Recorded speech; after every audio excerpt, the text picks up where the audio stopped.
Hello, Family Institute of Connecticut members, friends, supporters.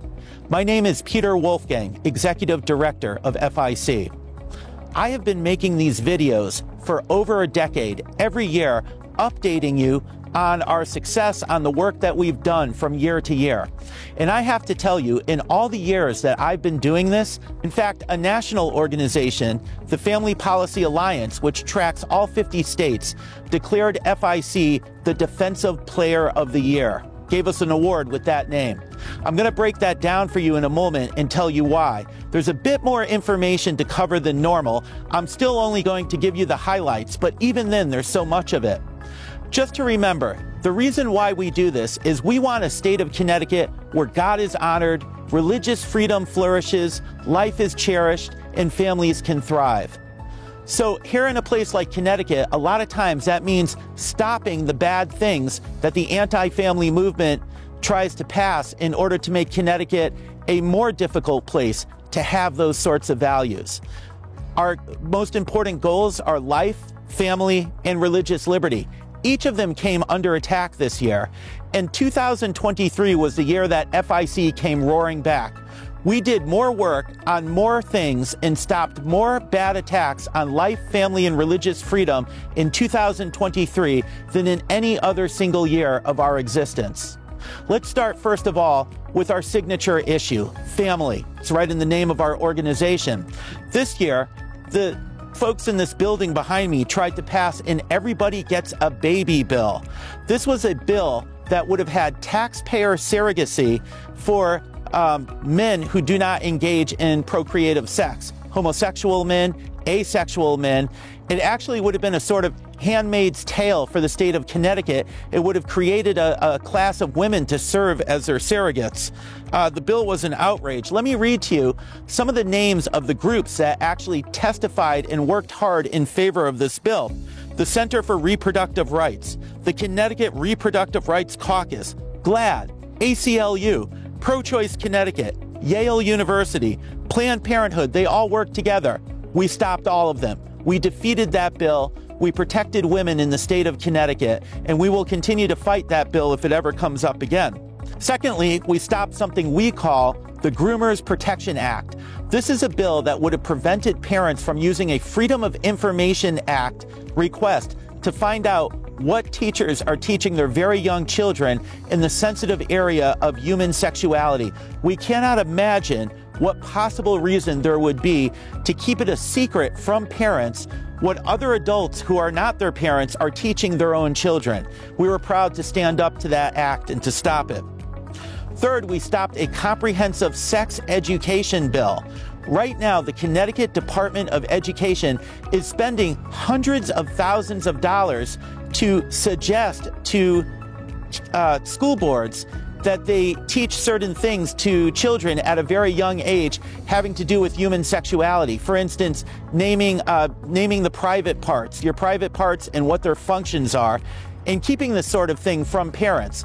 This was an outrage. They wanted to make it a mandate. We were able to work with other groups to stop that.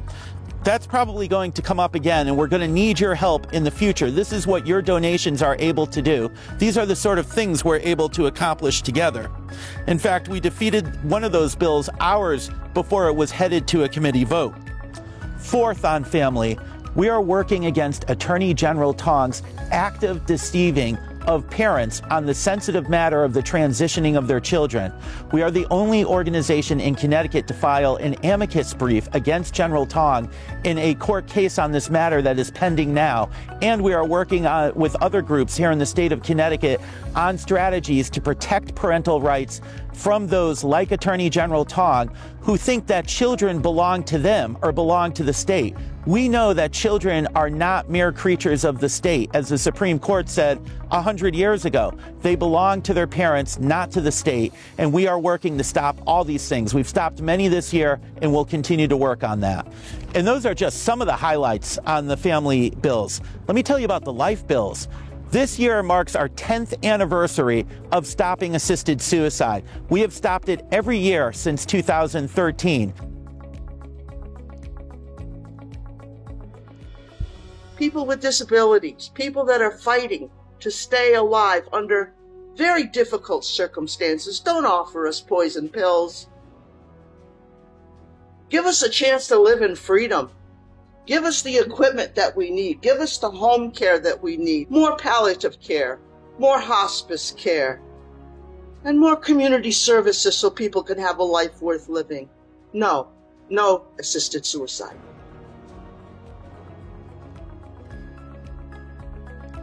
This year, they wanted to remove the penalties for people that actually push you or coerce you into committing assisted suicide. We were able to stop that bill. They had fake safeguards in the bill this year in Connecticut, the same so-called safeguards that they were trying to remove elsewhere here in New England, such as residency requirements. We were able to point out these inconsistencies, the hypocrisies of our opponents, and for the 10th year in a row, we stopped assisted suicide. We are not dead yet, and we can boogie with the best of them. We are not dead yet. We can laugh and have some fun, 'cause we're not dead yet. We're fighting for our freedom, and we'll never die, 'cause our spirit will live on. We stopped 3 bills in the state of Connecticut that would have expanded abortion. There was a resolution to put abortion right into our state constitution. Purple states, even some red states, are passing this amendment. We stopped it here in Connecticut. It comes up every year. We'll keep fighting it. But right now in 2023, late-term abortionists cannot take advantage of women in difficult situations because we stopped that amendment. We stopped an abortion tourism bill in the state of Connecticut. This would have spent $2 million of your taxpayer funds to fly women from pro-life states into the state of Connecticut on your dime to give them abortions and then fly them back.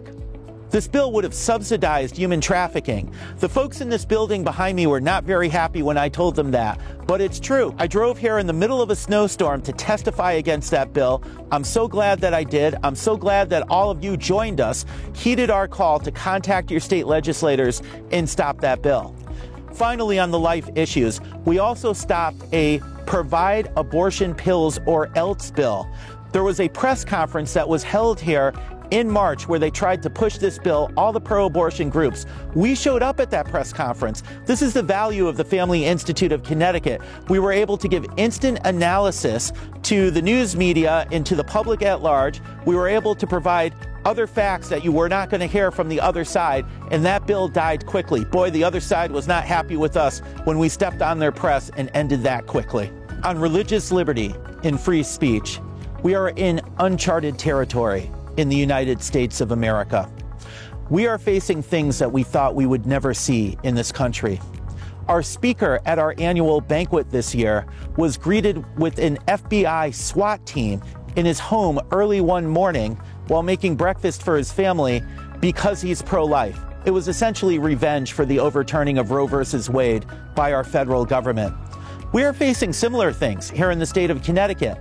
The very day that we had the Connecticut March for Life, there was a bill being heard at the state capitol that would have made it easier to do to pro-lifers what was done to the man I just mentioned, Mark Houck. It would have made it easier to sue pro-lifers, for instance, at the 40 Days for Life, if someone going into an abortion clinic felt that they had been prevented in some way, that someone stood in their way or something on their way into the clinic. It would have made it easier to sue you and also to prosecute you. That bill was being heard at the very same time that we were all out here at the March for Life. As soon as the March for Life was over, I went inside that building, I testified against that bill, and that provision was taken out of the bill. The March for Life, by the way, was much bigger than last year. So many of you turned out. I'm so grateful. You can tell that our movement is growing, and I think that's why we're seeing bigger attacks on religious liberty. But again, we were there and we stopped those attacks. The people inside that building know that. They know that FIC is one of the watchmen on the wall. That's why there was even a bill declaring us a hate group and attacking our status. We were able to defeat that bill as well. There is so much more work to do. With your donations, Family Institute of Connecticut will soon be putting a pro-life billboard right outside Planned Parenthood in West Hartford during the 40 Days for Life. We'll continue having online conferences for parental rights and for other issues. And Family Institute of Connecticut will continue to stand up for the biblical and scientific truth about gender and sexuality here behind enemy lines in the state of Connecticut, no matter how unpopular it might be. But as you can see from all the victories that we've had this year, there are people who stand with us. The truth may be more popular than we think, even in the state of Connecticut. These are the things we can do with your donations. We've had more victories this year than we have ever had in any other single year in the entire history of the Family Institute of Connecticut, in part because we're doing more than we've ever done. We've had more resources in recent years, thanks to all of you. We've hired more staff so that we can accomplish these things. We need to hire more staff still in order to have what we intend to be our most ambitious pro-life, pro-family year ahead in 2024. I want to thank all of you for everything you've done to make this possible, not just in 2023, but all the way back to the beginnings of the Family Institute of Connecticut. When I first became executive director 16 years ago, I had no idea that I would be able to stand here all these years later and be able to tell you about all these victories that we've had. Now, of course, the overall culture has grown darker during those 16 years, but the Family Institute of Connecticut continues to be a light, pointing to the one true light that we serve here in the state of Connecticut. It's thanks to all of you that we're able to do it. It's thanks to you that we're able to have the victories that we do. And I believe that with your help, we can someday have a Connecticut where God is honored, religious freedom flourishes, families are protected, and life is cherished. We can do it because of you. We can hold the line because of you, and someday we can turn the tide because of you. Thank you for your support for the Family Institute of Connecticut, and I hope you will continue to support us. God bless you.